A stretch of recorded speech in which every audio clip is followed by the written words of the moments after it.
far right, and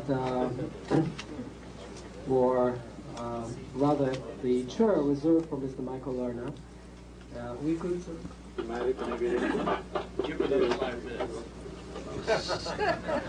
not Michael Lerner.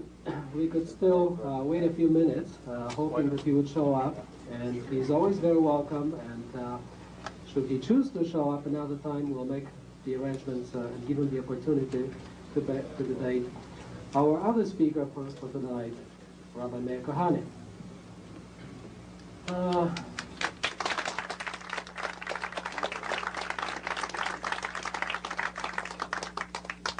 Perhaps I should say a few words first about our guest, Michael Lerner, who chose not to show up,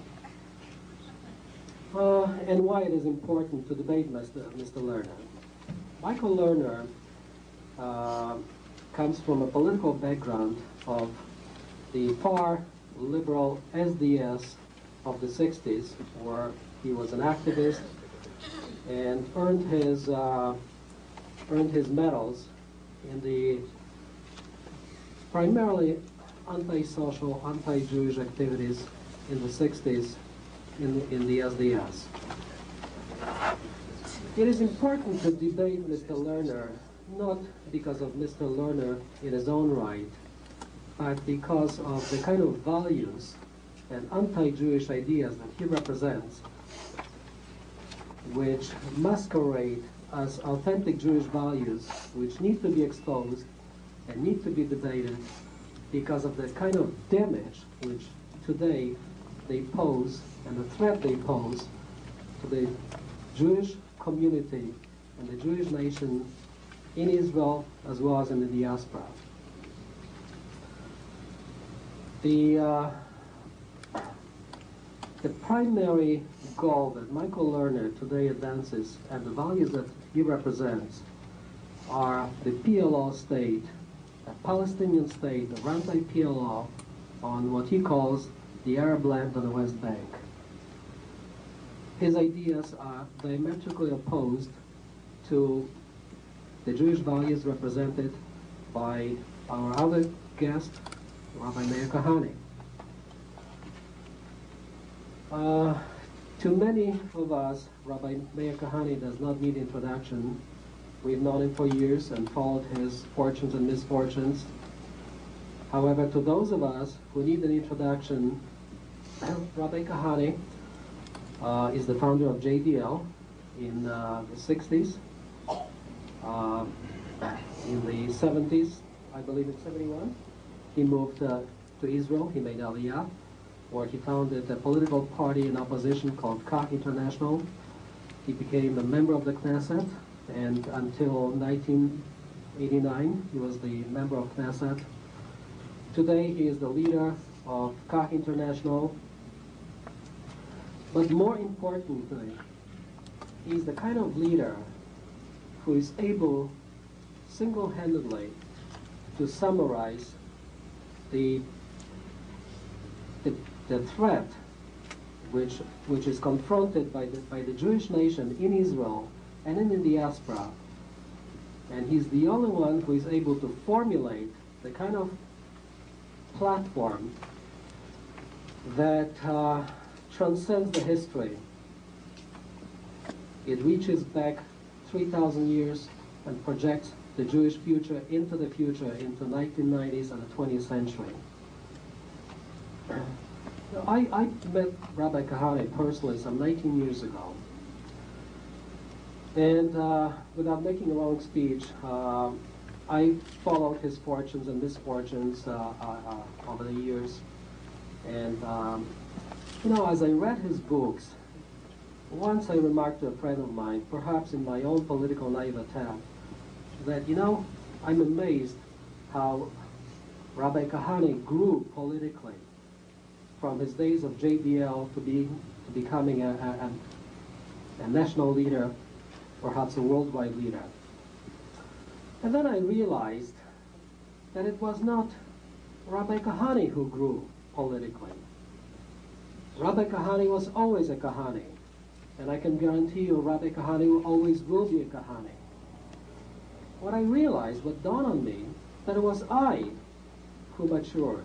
It was I who grew to the point where I could realize that he was some 20 years ahead of time. Today I realize that he is still ahead of our time. Rabbi Kahane speaks today about the dangers that confront the Jewish nation. He's the kind of visionary with a keen political, analytical mind on the caliber of Zev Jabotinsky and Chaim Weizmann, and he takes off where Jabotinsky left off, and he continues where Jabotinsky stopped, and perhaps where Menachem Begin faltered.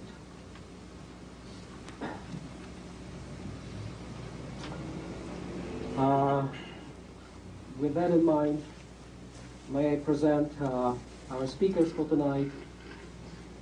Rabbi Meir Kahane will be our first speaker, and hoping that Michael Lerner may still show up, we'll respond with Michael Lerner. Thank you.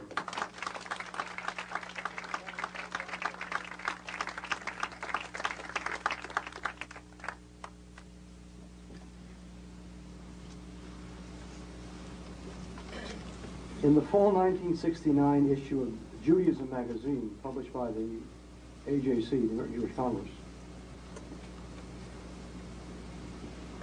the following words were written by a Jew. The Jewish community is racist, internally corrupt, and an apologist for the worst aspects of American capitalism and imperialism. Black anti-Semitism is a tremendous disgrace to Jews.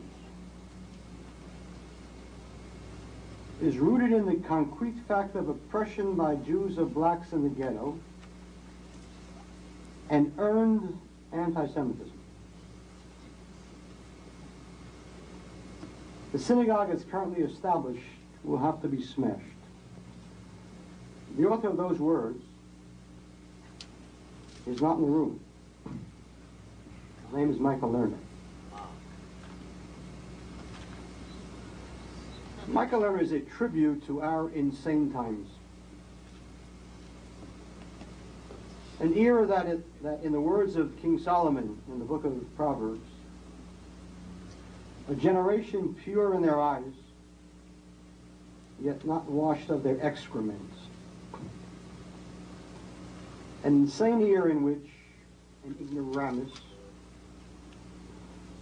with a skull cap and nothing under it babbles Jewish concepts in an arrogance of ignorance that is awesome and that should win him the Nobel Prize for chutzpah.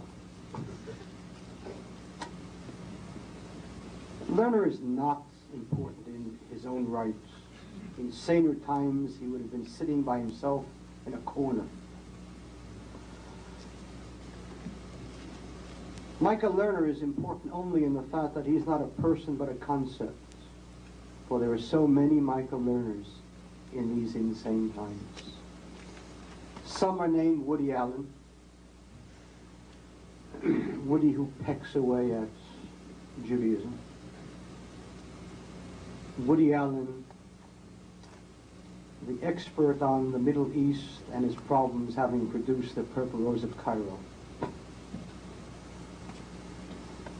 There are so many of these people. What makes Michael Lerner particularly dangerous is the fact that he babbles his Jewish anti-Semitism in the name of Judaism. And his good fortune is that there are people who know less than he does and assume that he knows what he's talking about. And so, in his September-October issue of Tikkun magazine, which unfortunately continues to plague us, he discussed the need to add what he called new relevant sins to the Yom Kippur prayer Al Chetz, the central prayer on Yom Kippur. when we rise and we say, Al Chet, for the sin, for this sin and for that sin. So he wishes to add new relevant sin. I don't know what a relevant sin is, as opposed to an irrelevant sin, but one imagines that Michael Lerner knows. And for example, he said, we must add, for the sins we committed by not publicly criticizing the Jewish people in Israel when they act as aggressors. That's a good one. I must remember that for next Yom Kippur. Or, for the sins we committed by not recognizing the humanity and pain of the Palestinian people. I must tell that one to the parents of Jewish soldiers who died fighting the Palestinian people.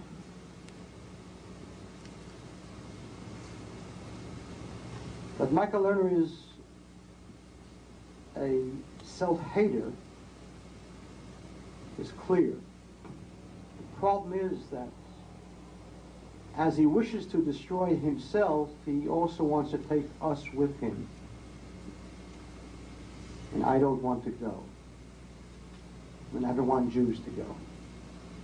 And I don't want Israel to go. And so before I get into the real crux of the speech, let me give you just a very, very quick rundown of some of the concepts that Judaism really says from the rabbi, and not from some ignoramus out of the SDS who exchanged a bandana for a yarmulke, and who says that he refuses to debate me because I'm a violent person, and who, on March 11th, 1970, announced the only place left for those who want social change is to be fighting in the streets,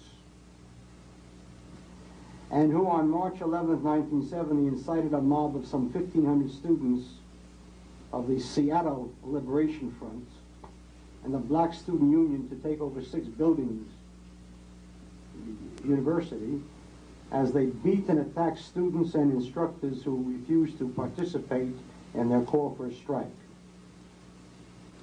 The reason why Michael Lerner is not here is because, while he may be everything that I said he is, he's not a masochist. He's not afraid of physical violence. He knows I'll destroy him intellectually. Not only is he everything else that I said he is, but more than he's a fraud, and bear that in mind, and a coward to boot.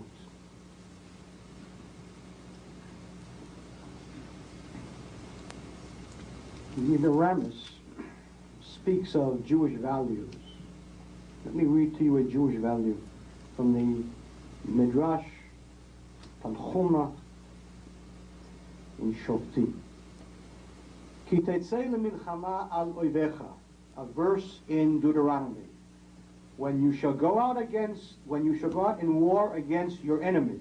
And the rabbis ask, why is it necessary to include the words against your enemies? Obviously, one doesn't go out to war against his friends. And so they say, why did they say against your enemies? Amar HaKadosh Baruch Hu, the Almighty said, Bo alehim koivim, go out against them as enemies.